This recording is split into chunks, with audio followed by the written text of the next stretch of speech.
y ahí se metió en una cueva donde pasó la noche. Y vino a él palabra de Jehová diciendo: ¿qué haces allí? Queridos hermanos, reciban un saludo de parte de mi familia. Para nosotros es una extraordinaria bendición compartir con ustedes, y principalmente hoy, domingo 3 de abril, por varias razones. Una, porque es el Día del Señor, un tiempo donde nos reunimos en comunidad. Dos, porque podemos reunirnos ahora sí, sin algunas restricciones, principalmente la cantidad de personas. Eso a mí me tiene contento. Literalmente me siento más libre como iglesia. Y tercero, para tener un tiempo de oración por nuestro país, ya que hoy es día de elecciones. Y vaya que necesitamos orar. Y ahora después del sermón van a saber por qué. Definitivamente necesitamos, indistintamente del resultado, poner nuestro país en las manos del Señor. He querido compartir con ustedes hoy un tema sobre un peregrinaje espiritual. Permítame un segundito. Yo me muevo mucho, entonces me siento más cómodo así. Y lo he llamado así: de la crisis al encuentro con Dios. Tal vez la palabra crisis sea una de las que más se ha usado en los últimos años, puesto que hemos estado sumergidos literalmente en crisis. La pandemia a nivel global nos metió en una crisis de 2 años. A nivel global, nadie se escapó de esa realidad. Tenemos más de un mes de que Europa está al borde de una crisis entre la OTAN y Rusia, que a su vez está afectando ya no pandemia, sino económicamente a todos nosotros. Inclusive, nosotros como país estamos ante una nueva crisis económica debido al alza en combustibles y al dólar. Hay una noticia buena: la selección nacional dejó de estar en una crisis, por fin una, al ir al repechaje en el Mundial de Qatar. Por lo menos una salió de crisis. Pero ¿qué podemos decir, mis queridos hermanos y hermanas, de crisis de salud, de crisis educativa, de seguridad, desempleo, familiares? Y la iglesia no es ajena a la crisis. La iglesia de Cristo tiene o tenemos que aceptar de que estamos en crisis. Y hasta hay crisis espirituales. Díganme ustedes, ¿ha pasado una crisis espiritual? ¿Está sumergida en una así? Déjeme contarle algo que desde el púlpito no he tenido la oportunidad de hacer, pero en el 2018, exactamente el 12 de febrero, sufrí una crisis y un colapso físico. Ese día iniciaron las lecciones. Yo era director en un colegio cristiano en Cartago de nuestra congregación. Iniciamos el curso lectivo, todo emocionado, lo que implica un curso lectivo en el 2018, no había pandemia. Y ese día sufrí una crisis, un colapso físico. Por unos minutos se me nubló la vista, por un momento me mareé y no logré ni escuchar ni saber exactamente dónde estaba. En una reunión tuve que sentarme y terminarla. Eran más o menos las 2:30 de la tarde, estaba terminando las clases, recogí a mi familia, que mi esposa estaba de profesora ahí, mis hijos estaban ahí, los recogí, los metí al carro. Y si usted me pregunta cómo conduje hasta mi casa, no sé. Llegué a mi casa y me acosté desde esa hora hasta el día siguiente. Solo me levanté a lo que necesitaba y dije: algo me está pasando. Tuve que reconocer que tenía años de estar en un problema y sufriendo un agotamiento físico extenuante. Trabajaba como director en un colegio cristiano, trabajaba también en algunas como ingeniero, los fines de semana predicaba, servía en algunos ministerios, Cuando podía sacaba tiempo con mi familia, literalmente era para ir a hacer trabajos o ir a servir y sacaba tiempo con mi familia haciendo eso. Llegué al punto de colapsar. Ansiedad, depresión, que yo no sabía qué era eso, estrés laboral, no lograba quedarme quedito en un lugar. Cuando fui al médico, porque inmediatamente fui al médico porque algo no estaba bien en mí. Físicamente, el médico me dijo, tenés que hacer cambio, estás con un problema de ansiedad y estrés laboral. O haces cambios o peligrará tu vida. Mi salud física se vio afectada, mi salud emocional se vio afectada, mis relaciones familiares se estaban viendo afectadas, pero principalmente mi relación con Dios estaba afectada. ¿Qué hace uno cuando tiene una situación de esa u otra similar? Normalmente la pregunta es: Dios, ¿por qué me está pasando esto? Normalmente pegamos el grito al cielo y le decimos: Dios, sácame de aquí. La crisis realmente no es problema. Déjeme darle una buena noticia. Las crisis no son un problema. Realmente las crisis es un proceso divino donde Él nos lleva en un peregrinaje de donde estamos a una profunda relación con Él. Quiero mostrarles en la Biblia a un extraordinario hombre que sufrió una crisis. Y la crisis que sufrió le ayudó a encontrarse más profundamente con Dios. Váyase al primer libro de Reyes, capítulo 19. Y ahí es donde está el texto que leí al principio, con esta pregunta tan retadora: ¿qué haces aquí, Elías? Vamos a hablar de Elías y vamos a hablar de la crisis que sufrió Elías en su vida. Vamos a ver y a seguir la vida de Elías y a tratar de identificarnos con él y hacernos con él uno en esta etapa. Así que quiero que me acompañen a primer libro de Reyes, capítulo 19, y permítame ponerlos un poco en contexto. Mientras usted está ahí, déjeme rápidamente ponerlos en contexto para que sepan qué es el capítulo 19. Capítulo 17 y 18 inicia la narrativa sobre el ministerio de Elías. Aparece ahí en el capítulo 17 con un extraordinario mensaje: no va a llover durante 3 años y medio. Dios va a juzgar a la nación de Israel, en este caso el norte, y durante 3 años y medio no va a llover. Vea qué mensaje. Durante 3 años y medio no llovió. Dios alimentó a Elías usando pájaros, cuervos, para alimentarlos, y un riachuelo. Cuando se secó el riachuelo y dejaron de llegar los cuervos, Dios lo envió a una viuda que no tenía nada que ofrecerle. Y Dios le dijo: ve, porque la viuda te va a dar de comer. ¿Recuerdan la historia? Que le dijo: Elías, mire, me vas a dar de comer. La señora le dijo: no, mire, no tengo nada. Es más, estoy haciéndome la última torta para comer con mi hijo y morirnos.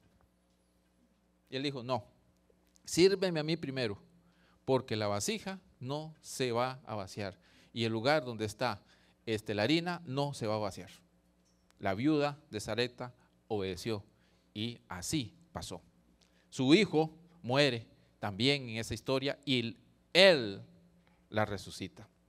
Ahí nos encontramos ya en el capítulo 18 el extraordinario enfrentamiento que hace Elías contra 450 sacerdotes y profetas falsos de Baal y Aserá. Se enfrenta a ellos y los reta. Esa extraordinaria historia donde los dice: vamos a ver quién es Dios, y desafía al pueblo de Israel. Le dice: si Jehová es Dios, síganlo; si Baal es Dios, síganlo. Dejen de andar de doble ánimo.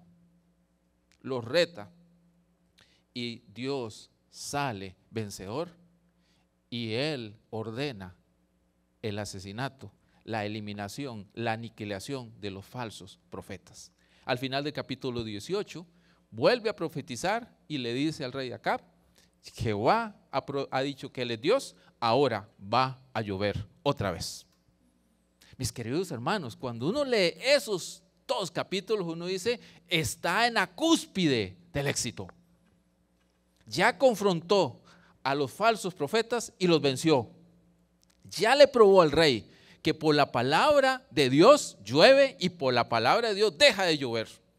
Ya probó que Dios es el Dios de la vida y de la muerte. Ya probó que Dios es el que sustenta en medio de la sequía. ¿Qué más se puede pedir? Ahí es donde nos encontramos en el capítulo 19. Desde mi perspectiva, si ahí nos paramos, nosotros podríamos decir que él está en la cúspide de su ministerio, respetado por todos. Ahora sí el pueblo se va a volver a Dios, que es lo que desea, que se vuelva al Dios verdadero. Los ha desafiado y les ha dicho, ¿hasta cuándo? La respuesta es obvia en este momento. Dios es el Dios verdadero. El pueblo debe seguir al Dios verdadero. Pero no ocurre. El rey y el pueblo sigue su vida como si Dios no fuera Dios. Es aquí donde Elías colapsa. Y vamos a ver este peregrinaje espiritual, este avanzar en esa crisis. Y la vamos a ver como si fuera una estación, como si fueran etapas de un viaje. El primer viaje lo vamos a ver cuando él viaja a Berseba, en los primeros 3 versículos del capítulo 19. Después vamos a acompañarlo a un viaje al desierto, desde el versículo 4 al versículo 8. Y por último, lo veremos en un viaje al monte Horeb, del versículo 9 al 18, el capítulo 9. Veamos cómo Dios interviene y cómo Elías actúa. Elías hace un viaje que es provocado, permítame sintetizar todo esto, que es provocado por el miedo y el terror que le tiene a Jezabel. Pero este viaje se convierte en un viaje que lo transforma completamente.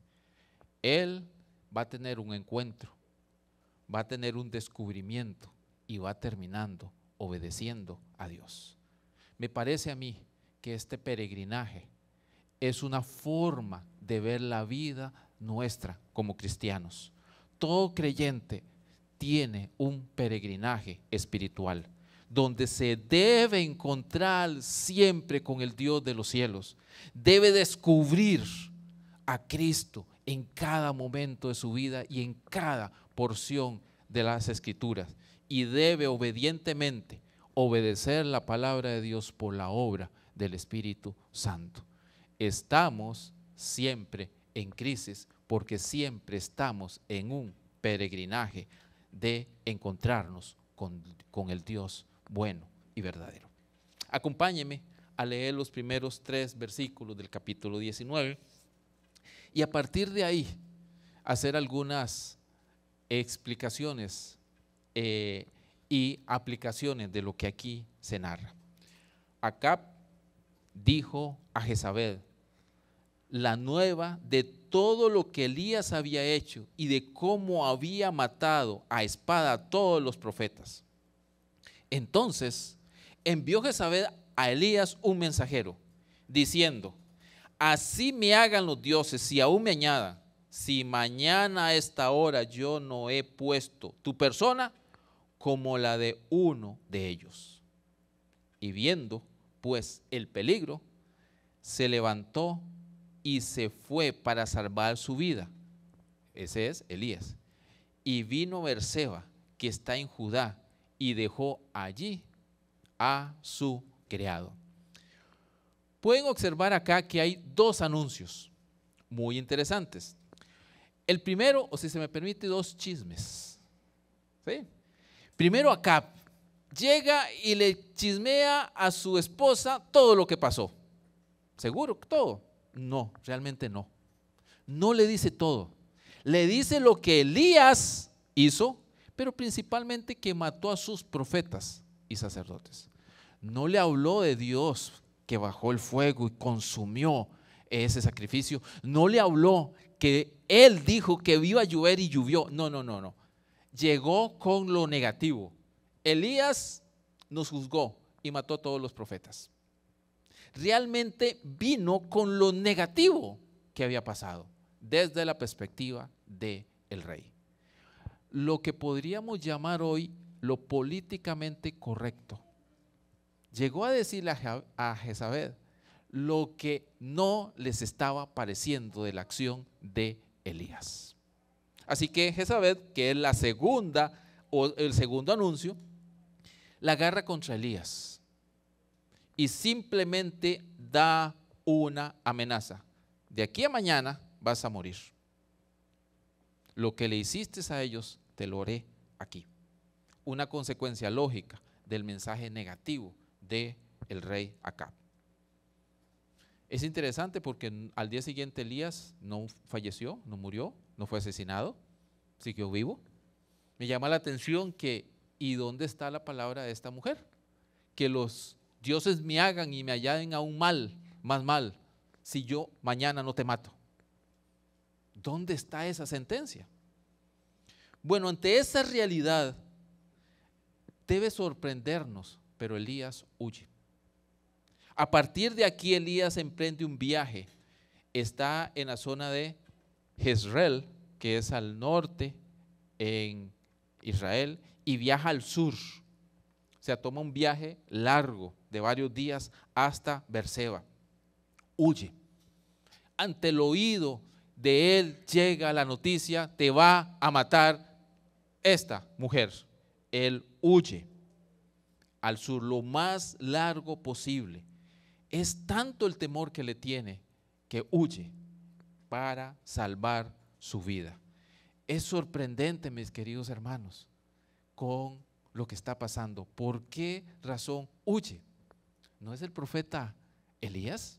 ¿No es el profeta que ha hecho que descienda fuego del cielo? ¿No es el profeta que ha resucitado? ¿No es el profeta que ha dado una palabra y se ha cumplido? ¿Qué está pasando con Elías? Wow, el gran Elías, mis queridos hermanos, es que el gran profeta Elías, pongámoslo en esa perspectiva. Elías huye, se aleja, entra en crisis, deja a su siervo, deja el ministerio, deja todo y huye. Literalmente lo dejó todo y se fue. Él ministra en el reino del norte, se fue al reino del sur. Él lleva a Berseba, tiene a su siervo, aquel que le sirve, lo deja ahí y huye. Se aleja completamente. Entra en crisis y se aleja porque quiere salvar su vida. Y es aquí donde podemos hacer un pequeño alto y tratar de identificarnos con esta realidad. Los que hemos vivido en crisis, los que hemos estado en situaciones difíciles, ¿acaso la primera reacción normal no es huir del peligro? ¿No es huir del problema? ¿No es huir de esa situación que nos está causando tanto dolor, susto y miedo? ¿Acaso no es esa la reacción natural y normal? ¿Alejarnos del temor para sobrevivir? La respuesta es sí. Yo tuve en ese momento de crisis, me alejé. Poco le informé a mi esposa de lo que estaba experimentando. Poco le informé a mi liderazgo de lo que estaba experimentando. Estaba asustado, no sabía lo que me estaba pasando. No lo logré inmediatamente decir: mire, me está pasando eso. Esta es la situación. Fue así como de a poquitos. Ahí mi esposa medio se fue enterando, medio se fue enterando, medio se fue enterando. No logré comunicar y hacer un alto. Simplemente lo que estaba es retirándome de donde me sentía amenazado para tratar de sobrevivir.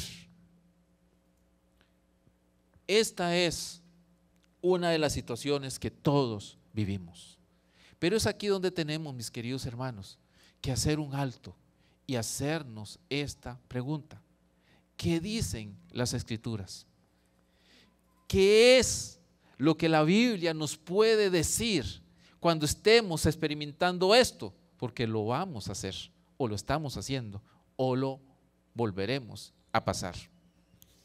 Jesús le dijo a Jairo estas palabras: no temas. Estas palabras fueron dadas a Jairo cuando le dijeron: tu hija ha muerto. Y los que hemos experimentado la muerte de un ser querido o de un hijo, esas palabras de Jesús, no temas, realmente se vuelven impactantes. No temas, cree solamente y serás salvo. Jesús le dice a sus discípulos: no temas, manada pequeña, porque vuestro Padre le ha placido darles el reino.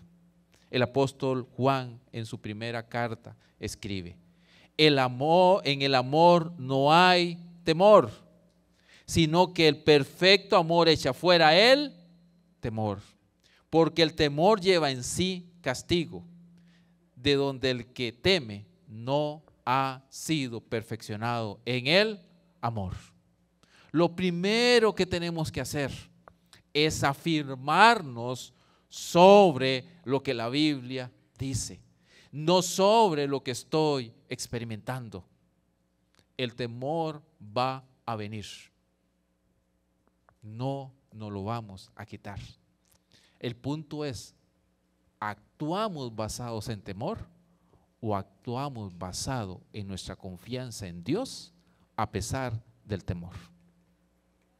No temas, solamente cree. No temas, solamente cree.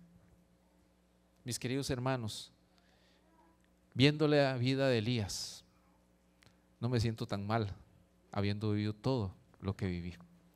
Y digo, bueno, Elías aquí huyó porque tenía miedo. Yo por la mínima también dejo todo tirado y me voy. Realmente, mis queridos hermanos, confiar en el Señor es una idea básica. Por algo el escritor de Santiago escribió: Elías era uno como nosotros, expuesto a toda tentación, en el capítulo 5, pero oró y Dios lo escuchó. Y durante 3 años y medio dejé de llover, pero era exactamente igual que nosotros. Aquí él huyó. La primera estación está regida por el miedo, por el temor, y él huyó hasta Beerseba y ahí se quedó. Verso 4, vamos al versículo 4. Sigamos en nuestra segunda estación. Y él se fue por el desierto un día de camino, y vino y se sentó debajo de un enebro, y deseando morirse dijo: basta ya, oh Jehová, quítame la vida, pues no soy yo mejor que mis padres. Y echándose debajo del enebro, se quedó dormido. Y aquí luego un ángel le tocó y le dijo: levántate, come. Entonces él miró, y aquí a su cabecera una torta cocida sobre las ascuas y una vasija de agua. Comió y bebió y volvió a dormirse. Y volviendo el ángel de Jehová la segunda vez le tocó diciendo: levántate, come, porque largo camino te resta. Y se levantó, pues comió y bebió, y fortalecido con aquella comida, caminó 40 días y 40 noches hasta Horeb, el monte de Dios. Vean que esta otra estación del desierto está marcada por la depresión y algo muy particular: el deseo de morirse. Yo no sé si usted puede calcular cuánto una persona puede caminar. Yo estuve tratando de averiguar, porque dice caminó un día, 12 horas muy probablemente para nosotros en la luz del día. Los expertos en esto hablan entre 50 a 60 kilómetros, pero en el desierto. Yo no sé si usted ha estado en un lugar árido, desértico. Fuera de Costa Rica no, de Costa Rica no, tiene que ser fuera. Yo estuve en Cochabamba, Bolivia, y más o menos tenía una perspectiva de árido, era muy seco en ese sentido. Y definitivamente caminar en esas condiciones es terrible, terrible. Pero póngale que se echó una caminata de unos 40, 50 kilómetros. De Beerseba siguió caminando en el desierto y siguió caminando y siguió caminando. En esas condiciones, agotamiento, más temor, hambre, estado depresivo era la característica de Elías. Definitivamente llegó al punto de decir, ya no quiero vivir. Pensé mucho en esa frase y casi le pongo la eutanasia de Elías. Le está pidiendo la muerte asistida a Dios. Eso no sé si se permitirá, ¿verdad? Así que aquí lo estoy diciendo con mucho cuidado. Pero le está diciendo, Dios, asísteme en mi muerte, mátame, elimíname, ya no quiero vivir. Vean al nivel de depresión que está llegando el gran profeta de Dios. Ya no quiere vivir más. Yo no he llegado a esos niveles, para ser bien honesto.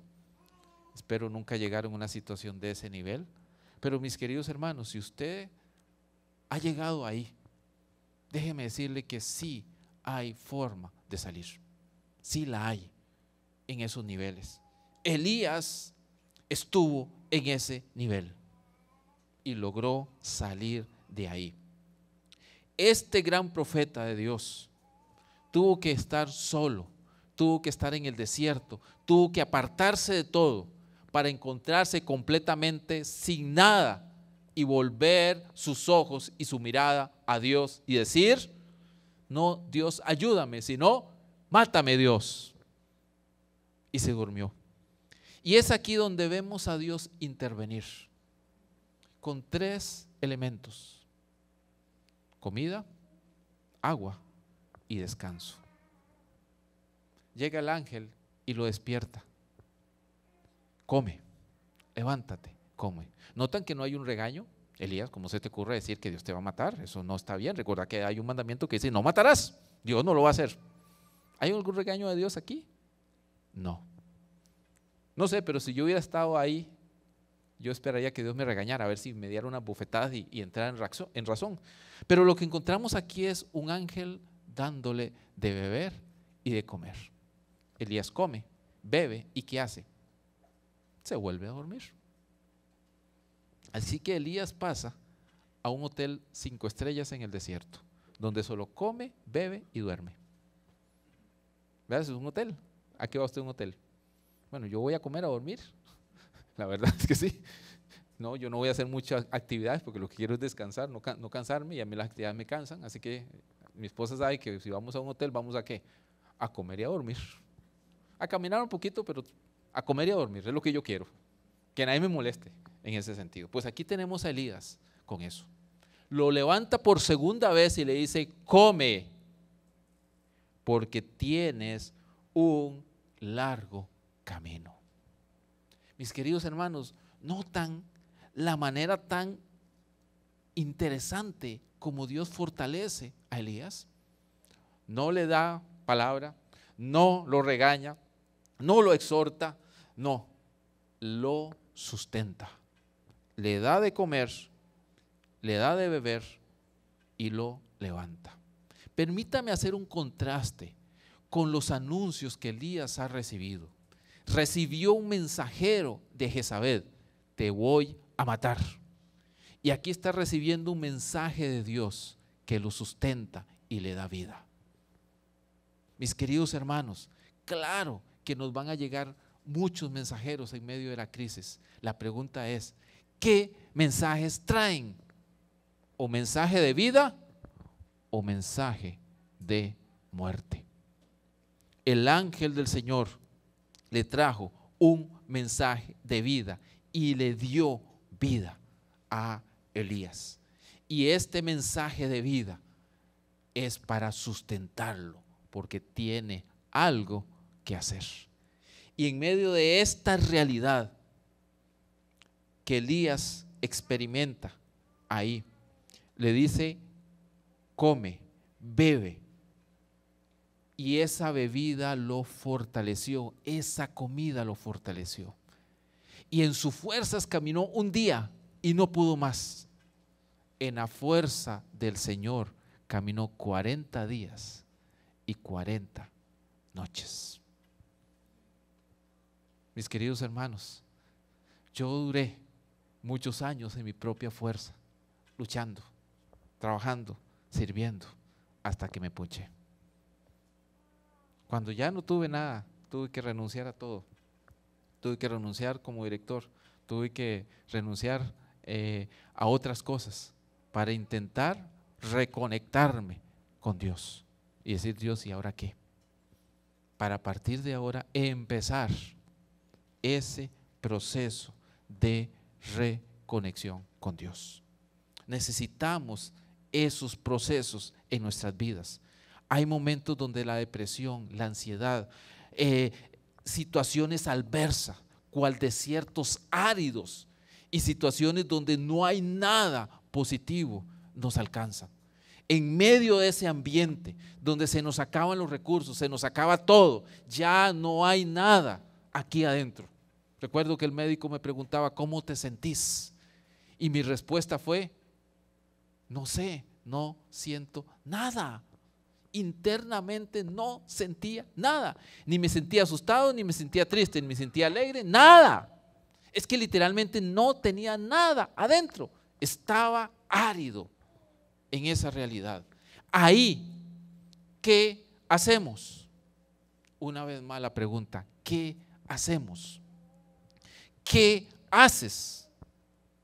Vuelve a ser la pregunta relevante, y ahí es donde necesitamos a Dios. Que Él sea el que nos sustente, que Él sea el que nos llene, que Él sea el que afirme en nuestro ser, porque no existe otra forma. Por ahí Jesús dijo: venid a mí todos los que están trabajados y cargados, que yo les haré descansar. Elías necesitaba descanso, sustento, pero no desde su perspectiva, sino desde la perspectiva de Dios. Por eso Jesús dijo: lleven mi yugo sobre ustedes y aprendan de mí, que soy manso y humilde de corazón, y hallaréis descanso para sus almas, porque mi yugo es fácil y mi carga ligera. Mateo 11:28. Eso afirma nuestras vidas. Mi descanso está en Dios. Sí, claro, hay que comer bien. Sí, claro, hay que alimentarse sanamente. Todo eso yo le doy el visto bueno y ahí les contaré un poquito más sobre esa situación. Pero todo eso tiene sentido si realmente encuentro en Dios mi descanso para mi alma. Si en Dios no tengo descanso para mi alma, si en Dios no está el descanso de mi ser, estamos ante un problema serio. ¿Es Dios el descanso, la paz de tu vida? En medio de la realidad, ¿en Él encuentras ese profundo descanso? Elías lo encontró. Y a partir de ahí hizo este viaje de 40 días y 40 noches.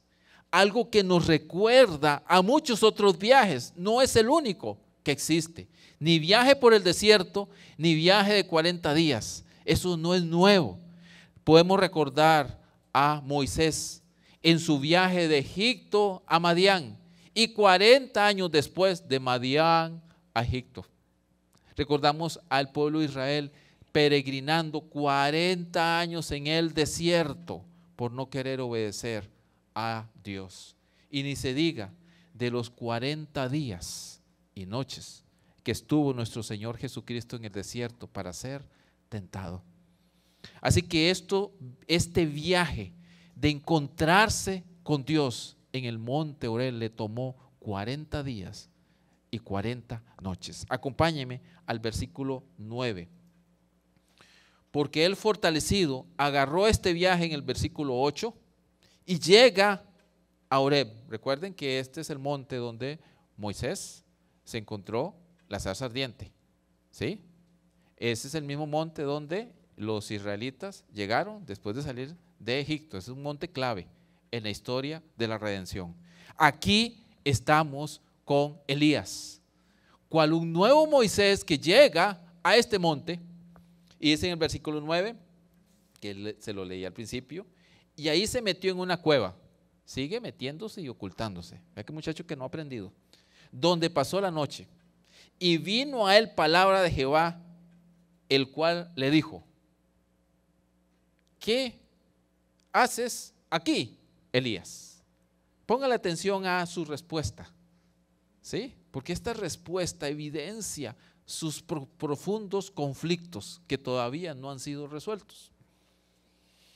Esta palabra viene y le responde: he sentido un vivo celo por Jehová de los ejércitos, porque los hijos de Israel se han apartado de tu pacto, han derribado los altares y han matado a espadas tus profetas, y solo yo he quedado, y me buscan para quitarme la vida. Básicamente, él está quejándose. 3 quejas muy específicas, y espero que se sienta identificado porque yo le doy un cheque a las 3. La primera es: pobrecito de yo. La primera queja es contra él mismo. Solo yo he quedado, solo yo. Él no es mejor que sus antepasados, él no es nada. La segunda queja es contra el pueblo de Israel: tu pueblo se ha apartado y no me ha apoyado, estoy solo. Y la última es contra Dios, porque le dice: han matado a tus profetas, casi como diciendo: Dios, pero eran tus profetas y ahora me persiguen a mí. Si a estos los mataron y tú no intervienes, me van a matar a mí. O sea, Dios, qué mal, porque los mataron por culpa tuya. 3 quejas que se vuelven las quejas comunes que todos tenemos, por lo menos las mías. No sé la suya, no quiero decir que sean las suyas, pero voy a decir de las mías. Sí, yo me quejé de mí mismo. Y qué bárbaro yo permití esta situación. Yo me quejé de todos. Qué bárbaro, es que mi pastor, es que mi esposa, es que mis hijos, es que esta escuela, es que esto, todo el mundo. Y por último, Dios, mira, te sirvo así, así, ¿y vos qué? Terminé exactamente igual, quejándome igual que Elías. Exactamente es la misma queja. Déjeme decirle que esta queja de Elías no tiene fundamento. Porque cuando nosotros estamos en esa situación de crisis, perdemos de vista la perspectiva. ¿Por qué? Primero, Elías no era un pobre yo. Elías es el gran profeta. Elías ha hecho descender fuego del cielo. Elías resucitó muertos. Elías es el que vendría a preparar el Mesías en Juan el Bautista. No era cualquiera. Segundo, Elías dice que nadie queda, que el pueblo no le ayuda, que el pueblo se ha apartado, que nadie más queda. No es cierto. Usted puede leer en el capítulo 18, verso 13, que Abdías esconde a 100 profetas y los alimenta. No, es que ha matado a todos los profetas, no, ahí hay algunos. El pueblo también le ayudó a degollar a los profetas falsos, porque 450 personas no pueden ser degollados por una sola persona. O sea, tuvieron que agarrarlos y alguien le tuvo que ayudar. ¿Cuántas veces hay, por cierto, más adelante leeremos que hay 7,000 personas que no han doblado sus rodillas a Baal? ¿Y cuántas veces no lo ha sostenido Dios a él?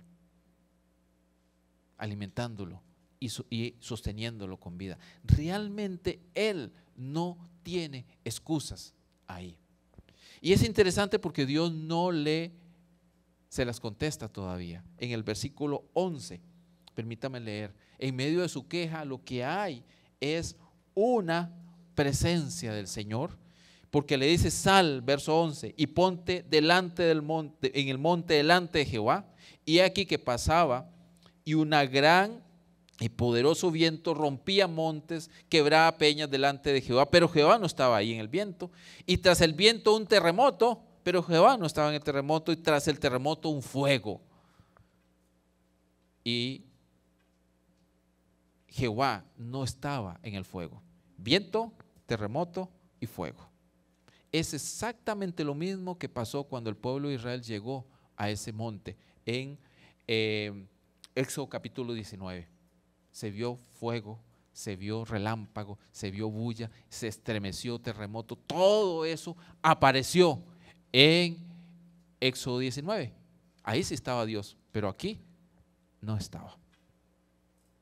No estaba. Hasta que, dice las Escrituras, y tras el fuego, un silbo apacible y delicado. Y ahí estaba Dios. Permítame por un minuto tratar de explicar esa frase que es de las pocas o de las que hay en las Escrituras que traducir es literalmente imposible, porque tiene algunos problemas para traducirse a nuestro idioma. ¿Por qué?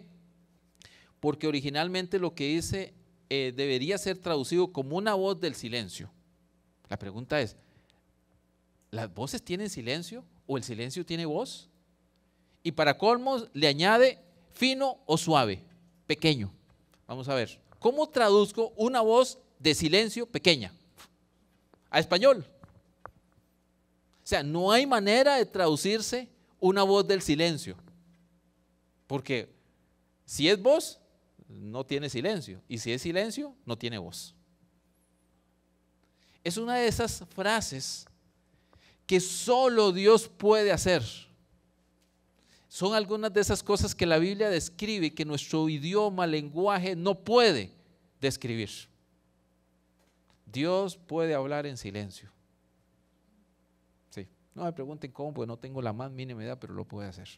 Pues aquí estamos delante de algo que los traductores han tratado de traducir como un murmullo suavecito, un sonido muy pequeño, literalmente un silencio, pero que suena, que es la parte chistosa de esa frase. Un sonido que suena, silencioso. Ahí estaba Dios.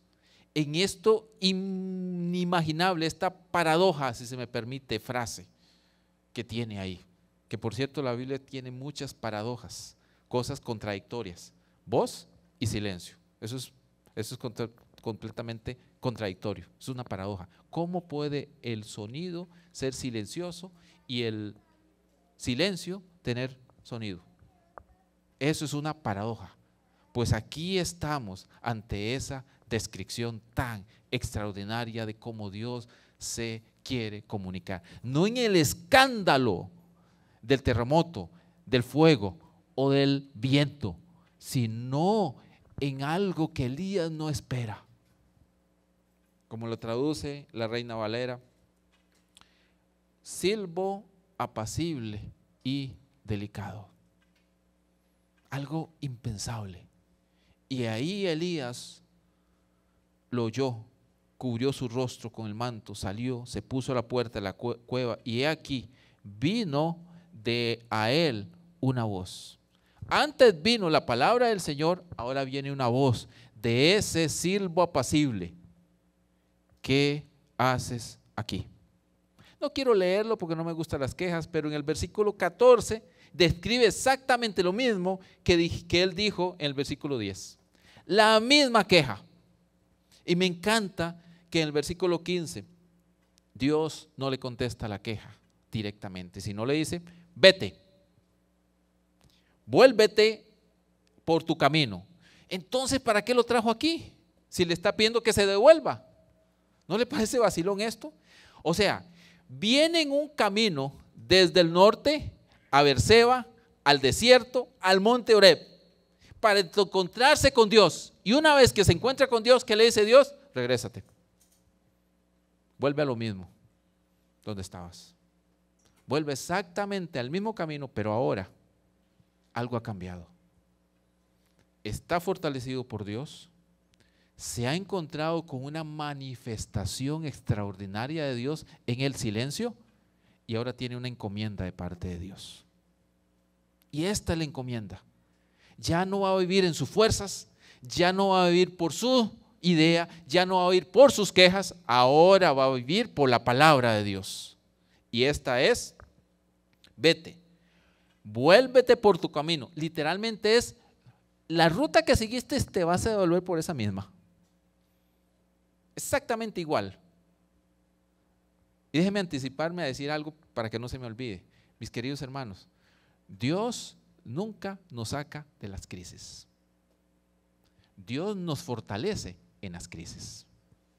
A Elías no lo sacó de la crisis, es más, lo devolvió a la crisis, porque la crisis está allá, en el norte, en Israel, y lo devolvió a Israel. Le dijo: no huyas, vuelve a la crisis, pero vuelve ¿con qué? Con mi fortaleza y con mi palabra. Esa es la clave. Vuélvete por tu camino, por el desierto de Damasco, llega y ungirás a Hazael, rey de Siria, y a Jehú, hijo de Nisi, ungirás por rey sobre Israel, y a Eliseo, hijo de Safat, de Abed Meola, ungirás para que sea en tu lugar profeta.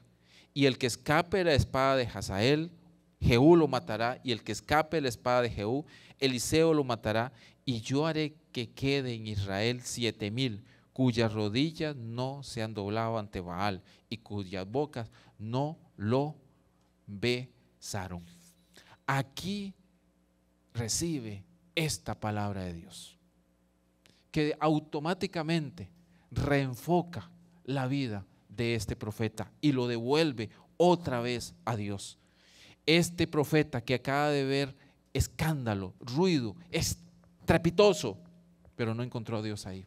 Lo encuentra en un silbo apacible y ahí escucha la palabra de Dios que le dice: vuélvete, vuélvete, pero vuélvete con mi palabra. Si se me permite decirlo, él se encontró con Dios en un silbo apacible y le da instrucción. Escucha a Dios en el silencio y le da instrucción, y a partir de ahí se reconecta con Dios. Necesitamos oír a Dios. La crisis no se va a terminar. La crisis únicamente va a encontrar un reenfoque en Dios.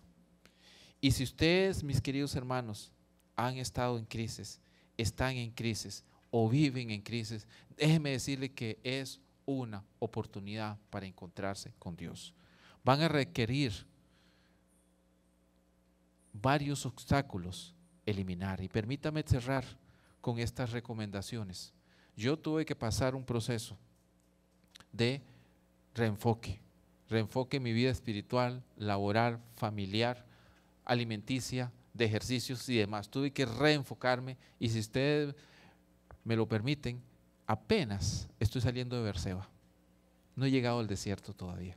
Tengo 4 años de estar en ese proceso y no creo que sé cuándo va a terminar. Es más, creo que no va a terminar hasta que llegue a la presencia del Señor.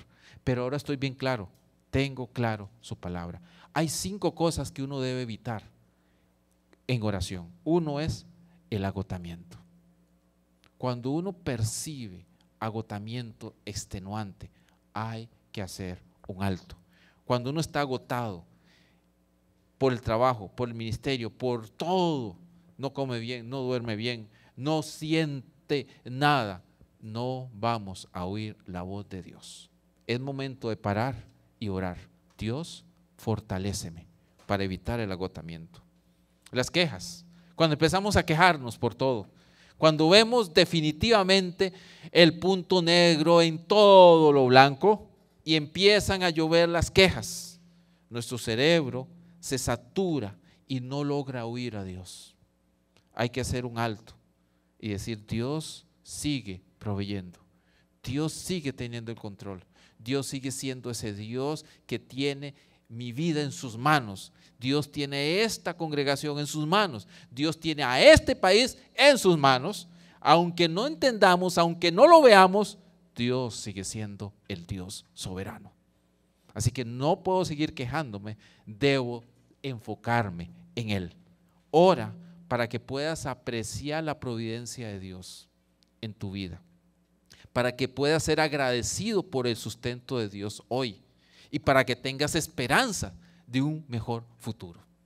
Mis queridos hermanos, hoy mucha gente, hoy en la noche, se va a acostar asustado por el futuro de nuestro país. Usted no puede ser uno de ellos, porque su esperanza no está en el presidente, su esperanza está en Dios, que va a usar a quien quede como presidente. Y nosotros solo vamos a decir, para la gloria de Dios, vamos a seguir haciendo lo que nos toca hacer. Y punto. Así que sí tenemos esperanza, porque no confiamos en lo que vemos con nuestros ojos, sino que confiamos en nuestro Dios todopoderoso. Amén. Entonces no se queje, tenga confianza en Dios. Evite, 3, falta de visión. Evite ese cansancio que le evita ver hacia dónde Dios lo está llevando. El agotamiento y las quejas le impiden ver por dónde Dios te está llevando. Elías llegó al monte de Dios para devolverse. Su trabajo no estaba en el monte de Dios, su trabajo estaba en Israel. Él fue comisionado para ser profeta de Israel, no para ser allá a esconderse en el monte de Dios. Cuando uno se desenfoca, no ve qué es lo que Dios está haciendo. Ore para que Dios te dé profundo anhelo por sus caminos, profundo anhelo por donde Él te está llevando, aunque sea difícil, Él está contigo. 4, evita la desesperanza, o sea, falta de esperanza. Vuelvo a este punto, porque hoy esa es la sensación que tenemos a nivel nacional, a nivel global, una sensación de terrible agonía, angustia por la realidad nacional. Mis queridos hermanos, nosotros tenemos que partir del hecho que Dios sigue siendo Dios y que Él va a usar lo terrible de las circunstancias para mostrar su gloria, derribando todo lo que tenga que derribar y levantando todo lo que tenga que levantar. Nosotros oramos confiando en que nuestras vidas están en las manos de Dios. Y por último, evita el ruido que te distraiga. Evita tanta información, tantas cosas que pueden agobiarte y no permitirte oír a Dios. Hoy más que nunca necesitamos escuchar la voz apacible de Dios. Entonces sí hay que apagar de vez en cuando las redes sociales, de vez en cuando hay que apagar el tele, de vez en cuando hay que apagar el teléfono, de vez en cuando hay que apagar las noticias, de vez en cuando hay que disminuir las reuniones, de vez en cuando hay que ponerle un alto al trabajo y tratar de escuchar a Dios en el silencio y el retiro. Vivimos en una sociedad acelerada y permítame terminar con una cita de un sociólogo que no es cristiano, se llama Zygmunt Bauman, que escribió un libro que se llama Vida líquida. Y él dice, vivimos en una sociedad líquida. Y escribió lo siguiente que me pareció que hay que ponerle atención. Porque cual río que se desencadena y que es escandaloso, esta sociedad es así. Y a nosotros hay que tenerle cuidado. Permítame leer para usted, dice así: la vida líquida, como la sociedad moderna, no puede mantener ni su forma ni el rumbo por mucho tiempo. Es una vida precaria y vivida en condiciones de incertidumbre constante. La vida en una sociedad líquida no puede detenerse. Hay que modernizarse. Lo que se necesita ahora es correr con todas las fuerzas para mantenerse en el mismo lugar. Dígame si así no es nuestra sociedad, escandalosa. Quiere modernizarse, quiere correr, pero no avanza. Estamos corriendo, pero no avanzamos. No se puede detener tampoco. El llamado de Dios a Elías es: detente, fortalécete en mí, No tengas miedo, descúbreme en la gracia, descúbreme en las escrituras, descúbreme en la palabra, pero ve a servir. Eso mismo es lo que nos toca a nosotros hacer en los procesos de crisis que podamos tener. Permítame orar para cerrar, pidiéndole al Señor que en medio de la realidad que usted tenga, en medio de la situación como congregación que tengan, se afirmen exactamente en esto, en encontrarse con Dios, admirar su gracia en cada momento de su vida y ser obediente a su palabra para seguir el ejemplo de Elías, encontrándose con Dios y siendo obediente a Él. Amado Dios, queremos agradecerte por la vida, agradecerte por la oportunidad de recibir tu gracia, agradecerte por la hermosa experiencia de estar juntos, celebrando lo que tú haces en nuestras vidas. Señor, agradecemos que podemos encontrarnos en la cruz con tu amor, con tu gracia. Al igual que Elías lo hizo en el monte Horeb, nosotros lo hemos encontrado en el monte Calvario. Hemos encontrado la razón de nuestra vida, hemos oído tu palabra, hemos recibido fortaleza, hemos recibido gracia. Ahora lo que nos toca es afirmarnos en ti y caminar en obediencia con tu palabra. Amado Señor, oro para que todos mis hermanos y mis hermanas afirmen sus vidas en ti, no tengan miedo, sino que caminen en obediencia a tu palabra, confiando que en medio de la realidad que vivamos, en medio de las circunstancias que tengamos, aún en medio de los resultados de esta elección, Señor, oramos por nuestro país, creyendo que está en tus manos.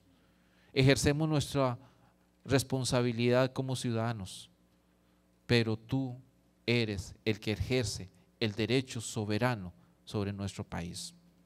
Señor, confiamos en ti, de que vamos a tener la certeza y la confianza de que tú seguirás teniendo el control de todo. Avanzamos creyendo en ti y en tu palabra. Lo pedimos en el nombre de Jesús. Amén. Que el Señor los bendiga muchísimo, mis queridas hermanas, y que la gracia del Señor realmente los afirme en medio de su vida y en medio de todo lo que estén viviendo. Amén.